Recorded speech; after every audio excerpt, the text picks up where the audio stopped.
viloyat shaydolari she'riy ko'rik tanlovi hamda shukronalik tadbirlarining yopilish marosimini ko'rib turganimizdan bag'oyatda mamnunmiz.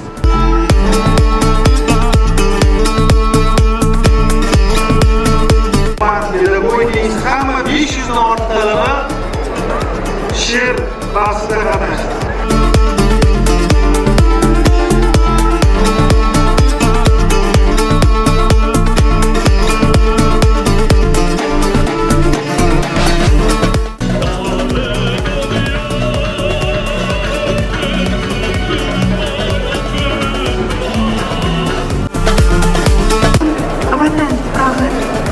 Odamlardan tinglab hikoya o'sar edi shoirda g'oya. Daryolardan kuylab o'tardim, ertaklarga quloq tutardim.